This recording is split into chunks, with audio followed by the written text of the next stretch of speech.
Hey, everybody. Welcome to Perpetual Motion, a podcast focused on wellness, communication, personal finance, and positive relationships. I'm your host, Dr. Mo Anderson. Each episode, I interview thought leaders from all over the world who share tips and tools that add immediate value to your personal growth. My guest today is no exception. Rebecca Elizabeth Whitman helps overworked and overwhelmed women transform from burned out to balanced and beautiful. Today, she's sharing advice on how to get out of toxic relationships, leave that unfulfilling job, and enjoy the life you deserve, a life of abundance. You can't say Dr. Mo ain't tell ya that fear magnifies the consequences of failure.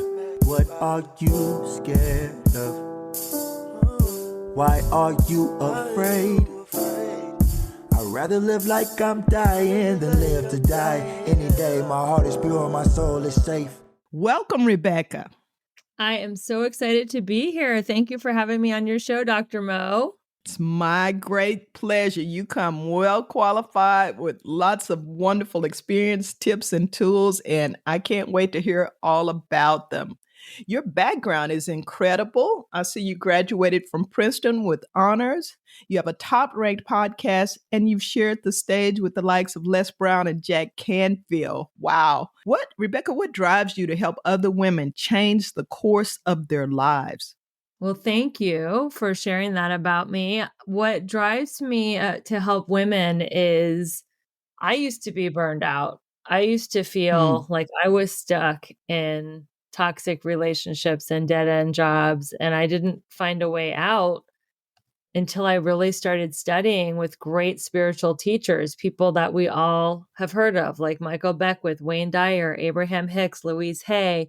And through really studying and practicing the law of attraction, I started to change first my health, then my financial life, and finally my romantic life. And I don't want other women to feel stuck. So I created a why or a mission where I'm so passionate about helping women to go from overwhelmed and busy, burned out, and help them go balanced, beautiful, and abundant and achieve balance in 7 key areas of life, which I call my 7 pillars of abundance.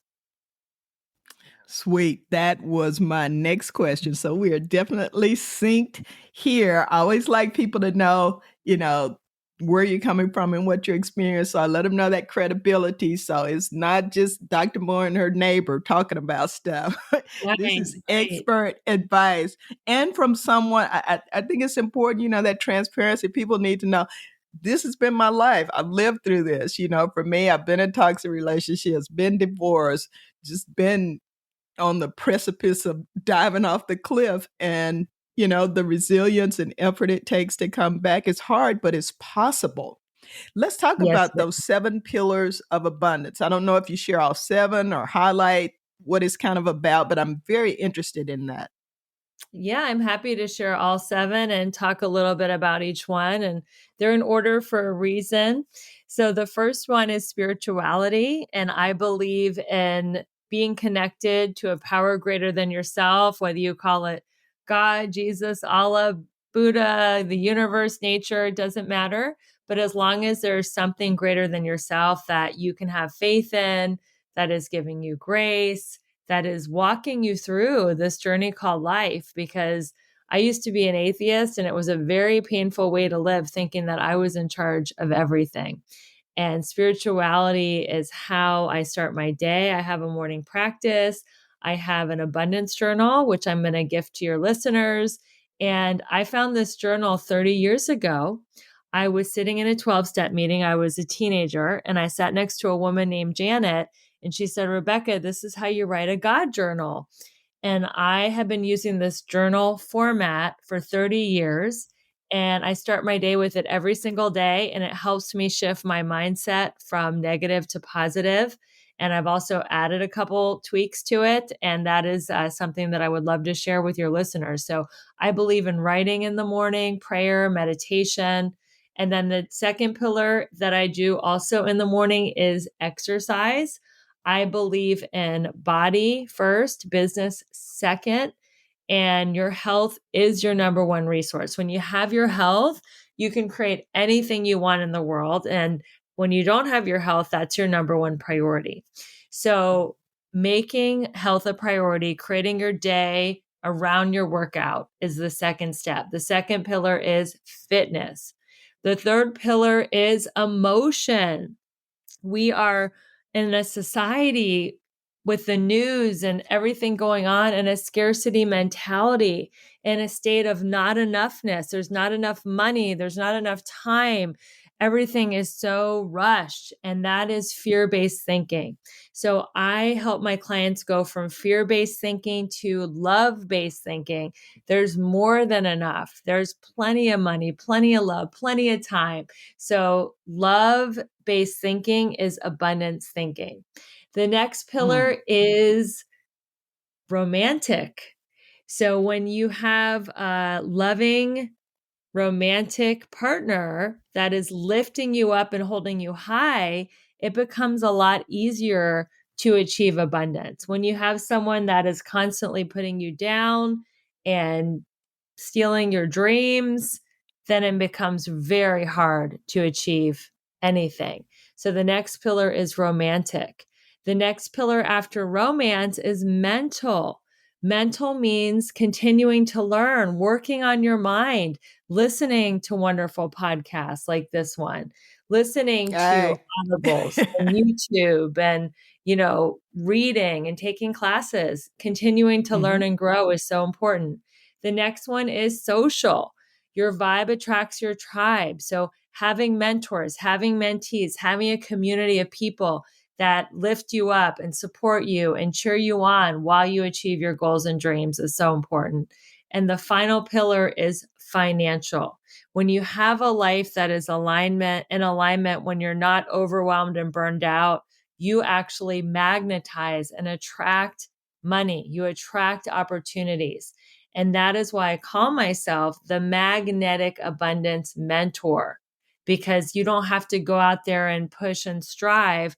When you're in alignment and you are happy and healthy and have great friends and have a beautiful romance in your life, you will attract opportunity. So those are the 7 pillars of abundance.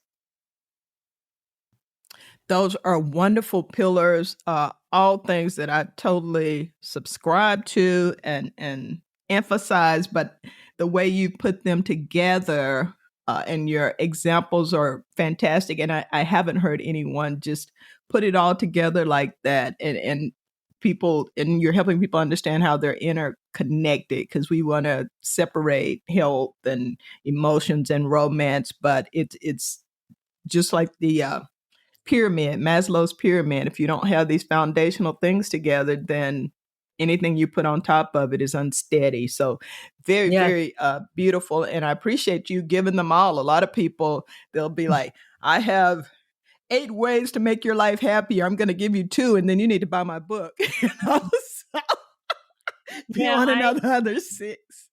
I believe in giving it all. And again, that goes to that abundance versus scarcity Mm-hmm. mentality, that the people who resonate with me, they're going to seek me out and find me. Even though I'm giving out all 7 pillars of abundance, I have so much Hello. to give. And that's what people understand. I do believe in that. One of the things we discussed when we chatted before offline was um, you finding your soulmate. Beautiful story. And you have 7 pillars of attraction. I'm wondering how you use that philosophy, just trying to weave a story here to find your soulmate. And however you want to tell the story, I'd love to hear more about that. Yeah, I love telling this story. I filed for a divorce in 2015. And I felt so much financial pressure because I was the breadwinner. So my husband was not working. I was supporting him while we were going through a divorce. I was paying for his lawyer and my lawyer. And I just felt so much financial pressure. At the same exact time as that was going on, my dad was dying in a nursing home. And Hmm. the two events culminated in the same 72-hour period. My dad was buried on a Wednesday, and my divorce was finalized on a Friday. And my dad, in our last conversation, said, Rebecca, I want you to write something. I had no idea what I was going to write, but I believe the universe gives us signs. So I was sitting in my financial planner's office, and he said, Rebecca, you're actually a millionaire this year with all your investments. You had your best fiscal year ever, yet you lost your dad in your marriage. I think you should write a book and empower women to be resilient, to do what you did. So that's when I wrote the book, How to Make a Six-Figure Income Working Part-Time. So the week before my book signing party, I went to a party thrown by the owner of my gym. I had a boutique gym that I love working out at in Santa Monica. And in his Mhm. backyard, up walks to me Ben, my current husband. And I told him about the book launch party and invited him. I didn't hear from him all week. I didn't think I'd ever hear from him again. I was actually doing a dating detox because I had gone on so many bad dates. I was trying to just take a 90-day reset, not to think about Oh, men, talk girl. about men. That's So gonna I be was, another show. we'll do another The show, but I dating was like in a detox. I detox. love that. So I was not even thinking about him. And then he showed up at the book launch. He had my book in his hand, How to Make a Six-Figure Income Working Part-Time. And he said, Mhm. Rebecca, I would like you to sign the book over dinner. And I was shocked because I was 6 weeks into my dating detox. I said yes, and we had dinner, and it has been the most beautiful, harmonious, lovely relationship. We're so compatible, and we just love spending time together. And now we got married on 12/21/21 at 12:21 p.m. on the beach in Malibu. And so we've been married now about a year and a half, and it's amazing. And it's so funny because everyone told me, because I got divorced when I was 45, oh, it's impossible to find love when you're, in your mid 40s in Los Angeles. It's all about being young. And I was like, nope, I'm just going to use like the law of attraction, stay positive, stay lifted up. And he came to me through the law of attraction. I magnetized him, and it's been beautiful. And that's a beautiful, beautiful story. And you are absolutely right. I think I share with you that my mother got married a year ago, and she's in her 80s, married a younger man. And it was after my father, her husband of 50 something years, had passed. She absolutely was not looking, had no thought of getting married again. But what she did, what I imagine you did, was despite those crises and the emotional things going on, you kept going forward and helping other people and learning. And I mean, you were out promoting your book instead of curled up at home. Woe is me. Why does all this bad stuff happen? You have to keep moving through those valleys. You cannot sit down and have a picnic. You got to keep it moving. And a year and a half, that is beautiful. Let me ask you this though: Were you, when you were, if you remember, when you were inviting him, was it just kind of part of like you inviting everybody, or in retrospect, was there something about him? I really liked him. I thought he was cute the second I met him, but I Mhm. wasn't. I knew I was consciously taking a break, and he actually left the party with my friend, so I just assumed they hooked up, because she said, "I'm so cold," and he said, "Yeah, I gotta go. I gotta pick my son up," and I was like, "Oh, okay. Well, they left together," and I Mhm. was a little bit, miffed, but I was like, "I'm taking a dating detox today," so I was, like, really surprised that he showed up at my book signing.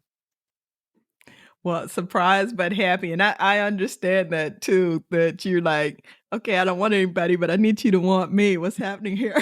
So Exactly, like, "Why are you leaving with my friend?" yeah, yeah, yeah. Why didn't you ask me out so I could say no? Exactly. Everything works in the way it's supposed to. And I love that you worked with Beckwith. He's one of my favorite people to listen to online when I need some on-demand inspiration, because we all need an encouragement. But I like how you've invested in yourself, and then you're passing it on what you've learned through experience and from others. You're passing it on. Let's go to the career side. We've covered the romance Yeah. emotions a little bit. You recommend everyone should have a side hustle, a gig, an extra grind. Why should we have a side gig? And it's a two-part question. How long do you keep your job if it becomes wildly successful? We should all have a side gig because it is so easy to make money from your phone. We're on our phone anyway. You can create a Right. company from your phone and in the nooks and crannies of your day, make extra money. And if you're dissatisfied with your job, or even if you love your job, things are insecure. I mean, we all learned during the pandemic that you could lose your job, you could be put on furlough.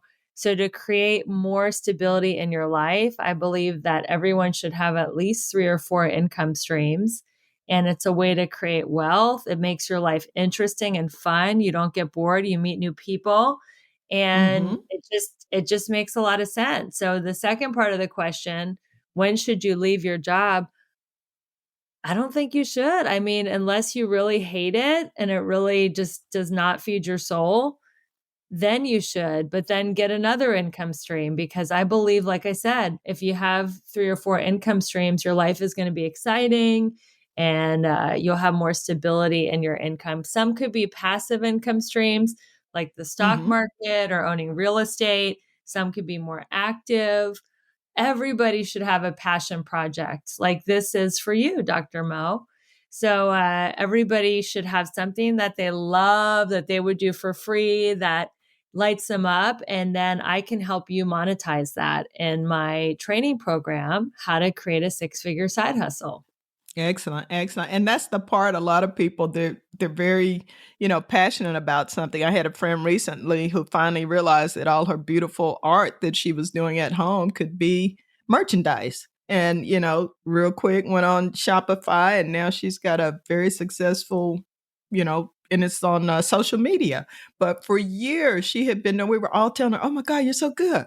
Her drawings and paintings, but to monetize it and make it available to other people and find people like you to help them do it properly, to set up the business and get all the advantages thereof, and legally protect yourself as well, which I would imagine you address in your course. I think Yes. I agree with you. I am the queen of side hustle before it even had a name.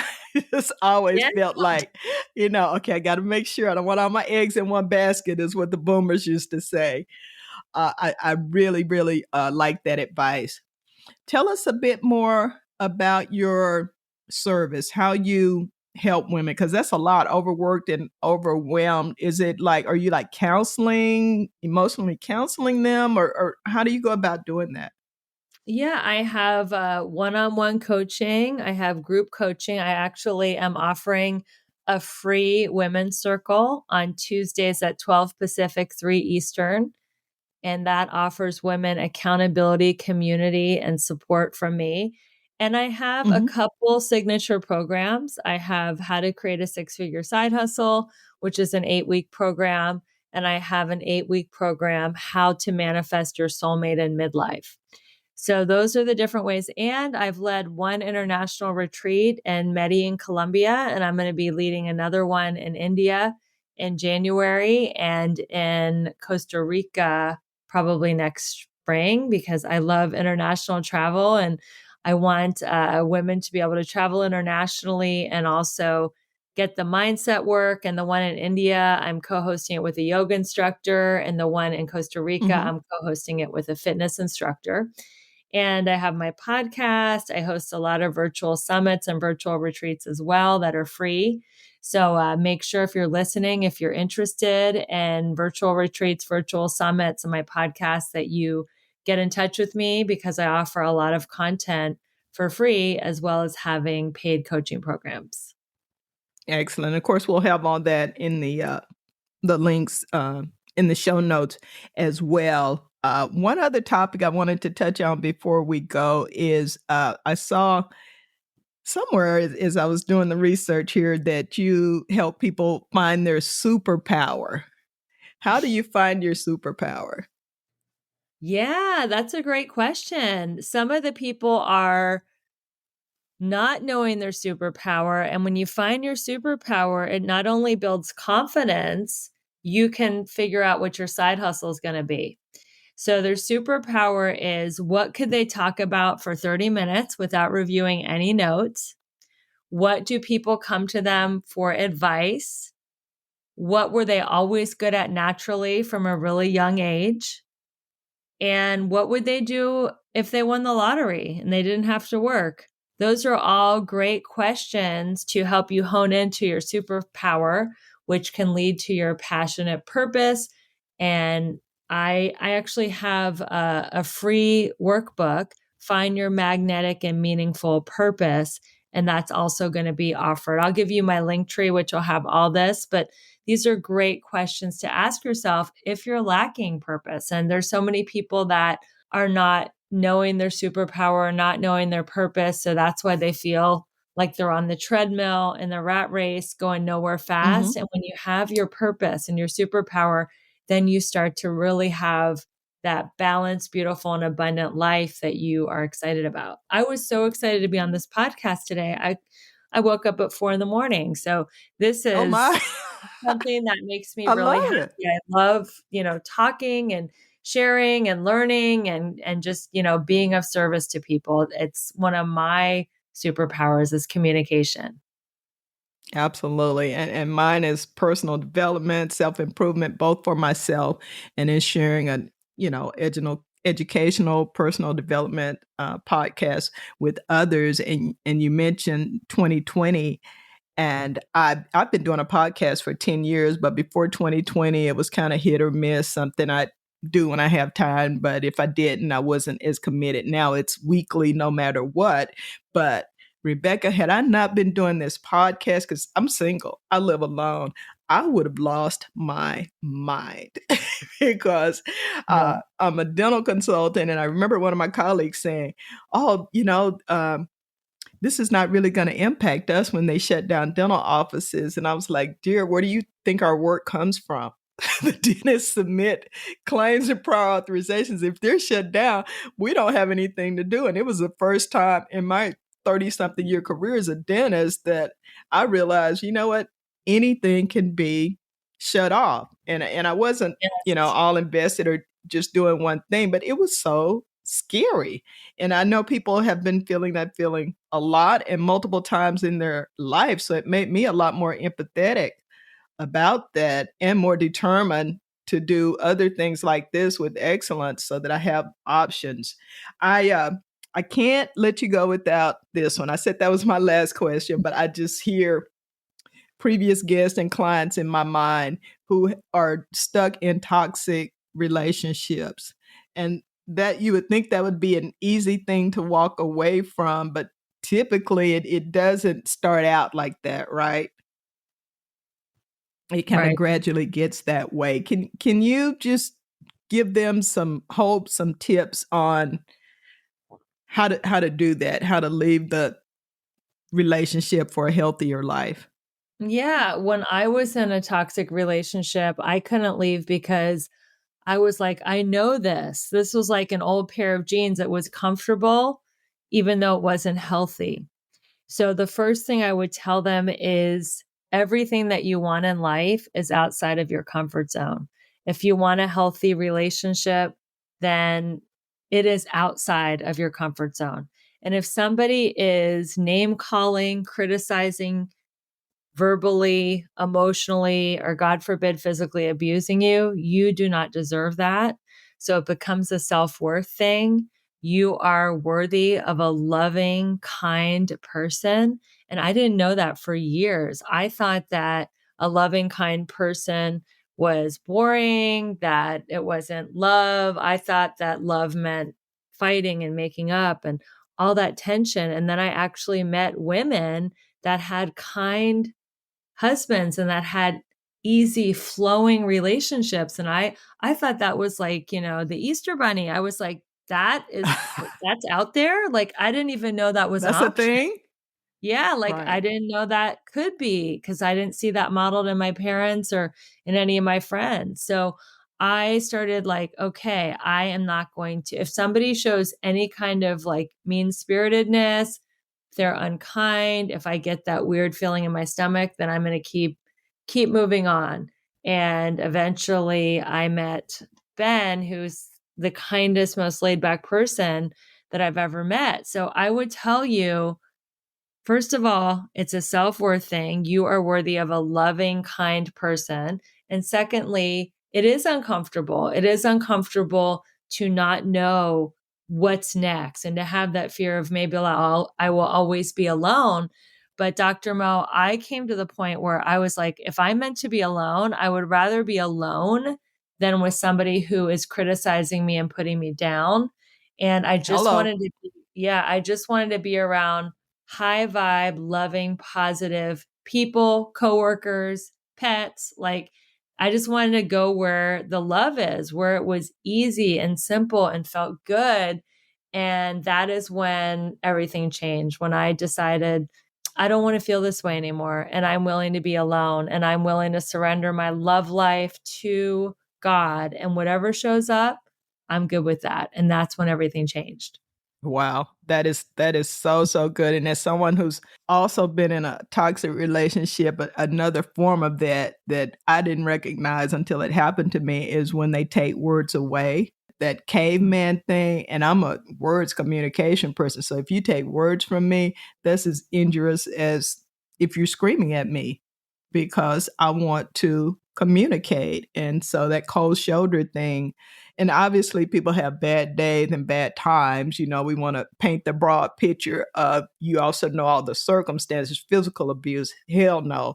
But some of the other things, if it's, I think you'd agree, if it's transient, they've had a loss, something traumatic has happened, but just chronically abusive. Rebecca has said it better than I ever could. Folks, you are worthy of so much more. You deserve so much more. Ladies and gentlemen, because some gentlemen, I know I have a lot of male listeners, you may be subjected to this. You are Yeah. worthy of so much more. It's not always the men. And get out of that situation, therapy, whatever you need to do, but have this abundant, healthy, happy life. Rebecca, any parting words? We'll drop your contacts in the show notes. Any parting words for our listeners? Keep your vibe high. Choose love or above. If you feel yourself slipping into fear, doubt, and worry, that is a habit, that is an addiction to negative thinking. And you can break that habit when you catch yourself being negative. Visualize a pause button and come up with an affirmation to start retraining the neural pathways in your mind to go from negative to positive. My abundance journal will help that as well. But in the moment, if you can catch yourself, oh, I'm being frustrated, I'm being jealous, I'm being resentful, I'm being bitter, how can I change that? And the fastest way to change that is through gratitude. Get a gratitude practice, go to bed saying thank you, wake up saying thank you, write a gratitude list. Gratitude is the fastest way to go from the fear channel to the love channel. So I'm going to end with this comment. Your assignment, if you're listening to this podcast, is to write down 10 things that you're grateful for. Beautiful. You've been a fantastic guest. I appreciate you and your time so much. Continued success, Rebecca. Thank you. Thank you. And wasn't that a great program? Oh, love that episode. I enjoyed it. I hope you did too. Please remember to like, subscribe, and share. Learn more about me on my website, drmoanderson.com. That's MOE. You can read book excerpts, watch videos, learn about my services that I offer, and book me for a speaking engagement. I'd love to talk with your group, and I'd love to work with you. So until the next time, review, renew, and renew. Thank you.